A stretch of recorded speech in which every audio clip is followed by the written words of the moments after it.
All right, Jackie wasn't the only one down in Atlantic City doing interviews. I was able to sit down with Larry Abrams. I've talked to Larry before. He's been on with us before. Larry Abrams is the executive director and founder of a great organization called BookSmiles. Jackie, we've had him on before, Larry Abrams. What strikes you about BookSmiles that's so significant?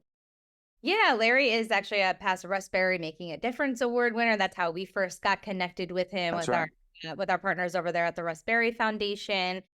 And he came up with this idea that as an educator, he's teaching right around the Camden area. It came to his attention that some kids at home don't have books, and he couldn't believe that. And he said, I need to do something about this. And he started Book Smiles, very, very small, and has grown significantly over the past couple of years.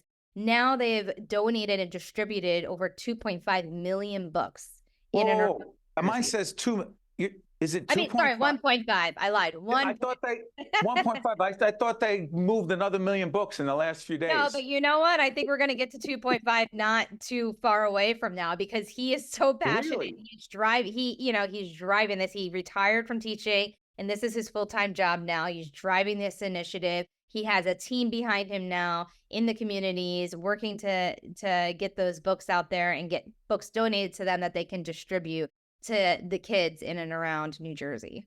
Well, by the way, we did the interview, Jackie. We did it in November. I did this interview.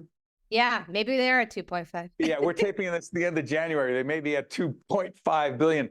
And real quick, as you're watching the interview with Larry Abrams from BookSmiles, one of the things that I know I asked him about is how people can be helpful. Because it's funny, I realize that we bring used books there's a used bookstore in our hometown here in Montclair. But Larry makes it clear that there are other ways that you can get books to BookSmiles, which people don't realize, Jackie. We can all be a part of this and should be, right? Yeah, and you can log on to the website that'll be up. You can hold a book drive of your own. You can become an ambassador. You can hold a Facebook fundraiser so you could do it right from your home. Like we know everybody loves to be remote and get things done. So you can do that. So a lot of different ways that you can get involved to help with this initiative and get those books in the hands of kids everywhere. And for those of us who have books all around us, we're fortunate, blessed. Our kids have books. That's not every kid. That's not every family. Let's not forget that. And that's what Larry Abrams lives every day with his colleagues over at BookSmiles. Let's check it out from Atlantic City. Hi, everyone. Steve Adubato here in Atlantic City at the NJEA Convention with Larry Abrams.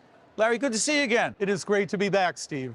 I should tell everyone that in 2018, as part of our work with the Making a Difference Awards, the Raspberry Foundation's Making a Difference Award, Larry Abrams won one of the 2018 awards. He was one of the winners. He's executive director and founder of a great organization called BookSmiles, which is? We are a nonprofit that obsessively harvests gently used children's books, diverting them from the trash and landfill. We sort them and then we give them to teachers and children in need. And we should also say that Larry was a 2022 CNN hero, one of the CNN heroes. You know, when I met you, I'm thinking it was about now you started with how many books? Because I know right now you're about 1.7 million. 1.7 million, and I think when we met, we'd done a few 100,000. Yes. This thing is really beginning to snowball. What's the thing? Where do you get the books? We get them from a lot of places. One, upscale and middle school districts do book drives. We have individual children doing book drives. We have book bins all throughout New Jersey where people deposit their gently used children's books. But we're now beginning to purchase books by the tractor trailer load from Goodwill, from Thrift Books, from partners who harvest books on an industrial level. Nobody else is really doing this in America. This is kind of new for us. So now you were teaching in Morristown. In Moorestown, I started my teaching career in Moorestown. Morristown. And then transferred to Lindenwold. Down by Camden? Exactly. So the whole concept of book poverty, right? Different communities. I live in Montclair, born and raised in Newark, but trust me, I know the difference between Newark and Montclair and other communities as it relates to resources. Right. So when it comes to resources and books, book poverty is very real in communities like Camden. Define it. Oh, absolutely. Well, book poverty exists in places called book deserts. A book desert is a lot like a food desert. A book desert is a place where huge swaths of neighborhoods will have children who own maybe one or two or no books at all. There are kids in New Jersey growing up with no books.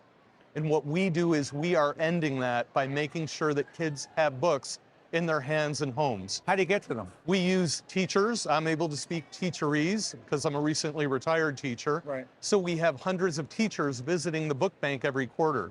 We also have a bunch of nonprofit partners who take books by the truckload. Food banks, other do-gooders will come to the book bank and distribute free books to these kids. There's the BookSmiles van That's right. right here in the convention. Right here in the convention center. I want to know how you got that in here. But It was not easy. I had to learn how to drive a van, use a lift gate.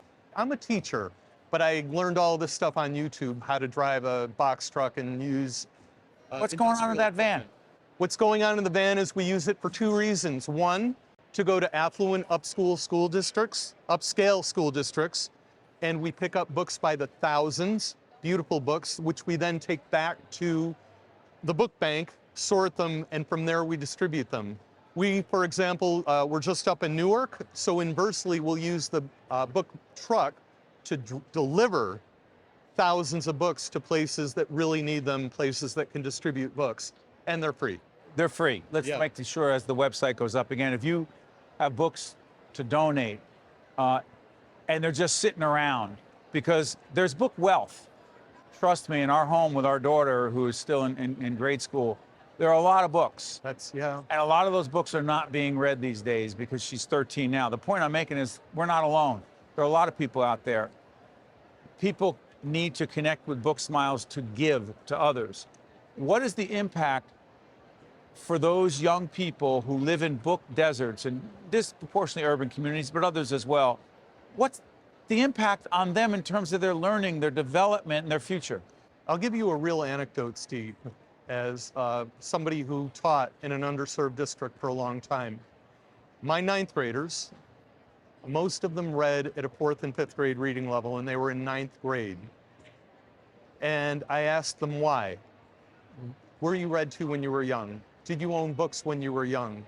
All of the kids who were failing my class, who were at 3rd, 4th, and 5th grade reading levels, didn't have books growing up. The honor students, on the other hand, the kids doing well, told me flat out, Mr. Abrams, yeah, my mother read to me. We went to the library. So you can be in an impoverished area or in a very working class area and still do well in school. But that is key. Getting books into the homes and hands of children who otherwise might not ever have them. Compelling parents to read to these precious children is even more important.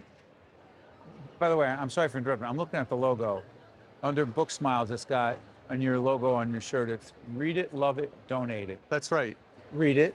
So read the book, love reading it, read it, love the book, but after a while, the books will sit there on the shelf. And when the kid isn't loving the book anymore, that's when children of means, children who have a lot of books, need to practice a kind of philanthropy.